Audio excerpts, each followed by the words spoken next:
Good morning. Hey, this is Greg from Avid. We are here at IBC 2019. We're here in our S4 demo room. I'm here with the master, Mr. Simon Sherbourne. How are you, Simon? Yeah, doing good, doing good. Good, good. So we are here. We've got our brand new S4 control surface. We introduced this brand new service back in Nashville, back in the beginning of summer at our Avid Connect Live event. And we've been really fortunate to be able to have it here. We've had folks coming up to see it, and it's been really great. Obviously, it's a brand new control surface for our family. There's a lot of stuff going on here. Smaller footprint, unified kind of a platform, support for display modules. You know, if you're familiar with S6 workflows, you're going to be very much at home here.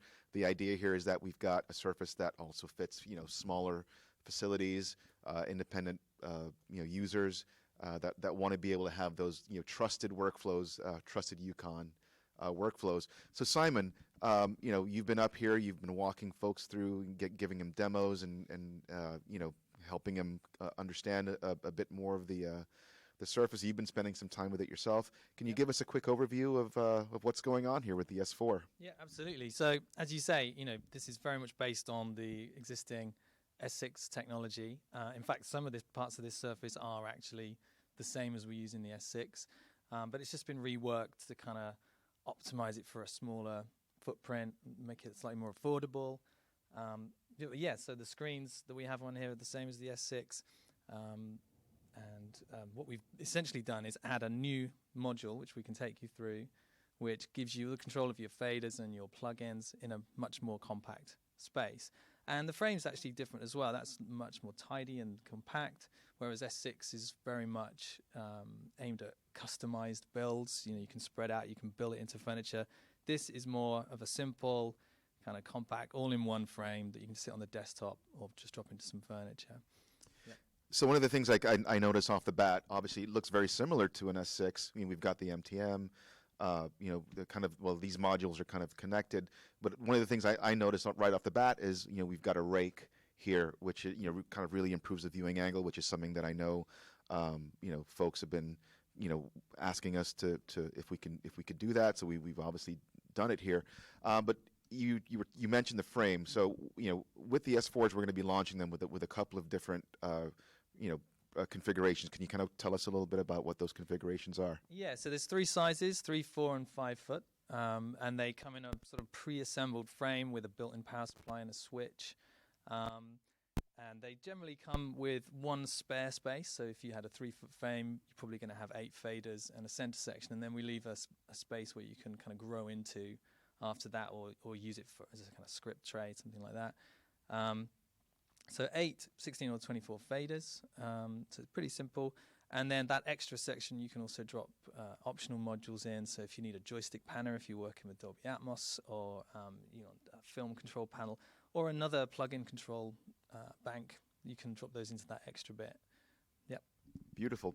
So I'll tell you, if you can walk us through the channel strip module, maybe even take us a little bit through the MTM. So obviously, if you're familiar with an S6, you're going to be right at home here. But for those of you who aren't, I figured we can kind of walk through a little bit of what's going on here, and certainly we should certainly talk about the display modules as well. So Can you give us a quick tour? Yeah. So we'll start on the screen here. So this is what we call the touch module. And essentially, when you're operating, when you're in the middle of a mix, you're looking at one of 2 things here. You've got a high-level view of all your tracks. Again, this will be familiar from the S6, so I can see everything that's in my session in one place. I can just touch items to either bank the surface or to focus the console, depending on how you like to work it. Or we've got the home screen here, which is always focusing on a single track. So whichever track I have tensioned on the surface, that's what's happening here.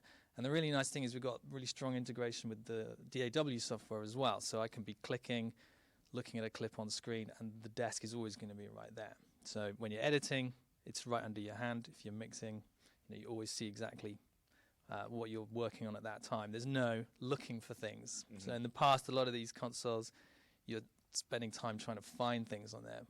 The whole point of the S4 and the S6 is that you're bringing things to you that you want to work with. So that's our touch screen. And then the more traditional kind of area with the faders here is tied in with this new knob section here on the CSM, as we're calling this. It's the what are we calling it? Channel strip module. Channel strip module. Yeah, so it's tying in with the channel strip module here. And as you say, it's raked, which gives you a great viewing angle and also puts it within easy reach. And what we've done is, instead of having another module here for choosing what I'm working with here, we have just a single strip of buttons, which is shared between each bank of 8 faders. A really simple idea, but it just really pulls the surface into you. So let's have a look at quickly how that works. So, for example, if I want to choose what I'm viewing on this track, on these knobs here, I simply focus this channel, which now claims this section here. Sure. So I can say, right, show me pan for this channel. This channel, maybe I want to see my sends. So you get this kind of custom view. Actually, through working with the desk over the last few days, we've found some quite nice ways of using this panel.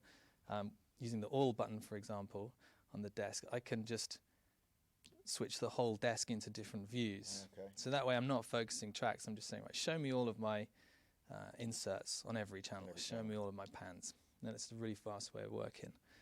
The other thing that we've done is we've set up a kind of auto expand.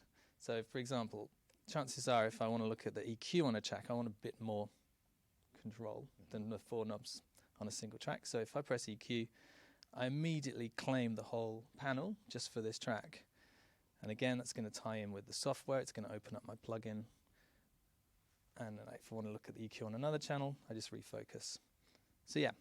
So one of the things I think I wanted to call out is, which I love about the workflows we've got on S6 and certainly here in S4, is the color coding. It makes things really very easy to kind of know what you're working with without even necessarily having to think about it or even looking specifically for titling, for EQ or compression or dynamics. That color coding follows over from the S6, correct? Exactly, yeah. So we use color in a couple of places. One way is to really see where you are in the session. So we have this color that goes through right from the light at the bottom of the strip and up onto the screen, which matches your track colors in Pro Tools. So you see these banks of colors, you know where you are. And then we also use color to show, like you say, what function I'm currently viewing. So we have this purple color. I always know this is my EQ view. If I'm looking at my compressor, it's going to be green. Panning is blue. And you learn those very quickly, so you just at a glance can see where you are. Now, talk to us a little bit about the display modules. That gives some really amazing visual feedback. I think when we first launched the S6, that was one of, well, there are several, but that was certainly one of the most impressive things. Again, really just drawing that user, drawing the user into, feeling like they're, immersed in the session and, really being able to quickly find information that he wanted. But we've brought them here as well. But tell us a little bit about some of the visual feedback. I mean, I'm seeing that there's some panning. Obviously, we've got the waveform display. But walk us through the display module a little bit. Yeah. So the top section here, on a traditional console, this is for metering, and we certainly have metering. I should probably play the project. We have some really nice metering, both of levels and gain reduction and that kind of good stuff. But you'll also see that we have these moving clips. So it's essentially taking the information from your DAW and it's putting that on the screen. So you don't have to be trying to match what's happening in your timeline with the mixer. You can see what's coming and just react quickly to it. So as well as that stuff, we also, as you say, we've got information about panning. We have EQ curves, dynamics. And a really nice feature that I like is if I'm using my knob zone here, it also gives me a secondary display of what every single one of these parameters is doing. Excellent. So, my hand is here, but I can still see what's happening here, which is really useful. And it even gives you a little indication of which channel you're looking at. So it helps you just really focus on and just know where you are in the session. So again, all really designed to help, keep you, very active and in the middle of your mix, so to speak. Yeah, and also it helps you to manage really big projects on a relatively small surface. This is a Dolby Atmos mix, so we've got a couple of hundred tracks in this project, but we've only got 16 faders. But you really don't need a whole lot more than that because you can just kind of jump around and kind of see where you are.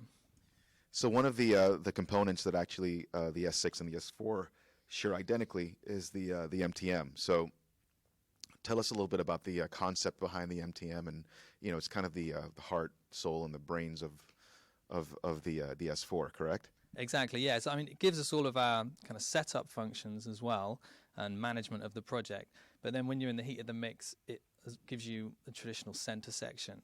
So, for example, on this project, we can use it for panning. I don't have a traditional panner on this console, but we do have a touch screen. So, for example, this is a Dolby Atmos mix, as we say. So we've got 3D panning on here that I can adjust directly from the screen or from the knobs.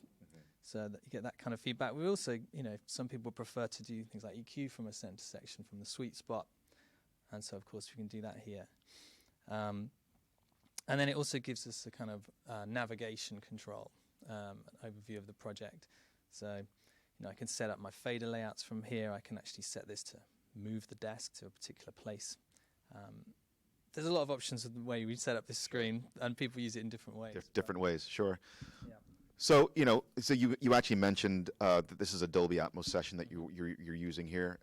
Again, one of the ideas here is being able to use the desk, use the console, the control surface for immersive audio. So while it's it's a traditional surface, as we define controlled surfaces, it's actually very, very good for immersive mixing. So obviously we've got Dolby Atmos built in kind of natively to Pro Tools Ultimate, and you're able to access all of that functionality. Obviously, we just saw you with doing some of the panning there on the MTM. So really a really great control surface for immersive mixing, immersive audio as well. Yeah, actually, it takes what could be a very complicated mix with Dolby Atmos, and it makes it remarkably simple. It really just feels like you're just mixing in Pro Tools.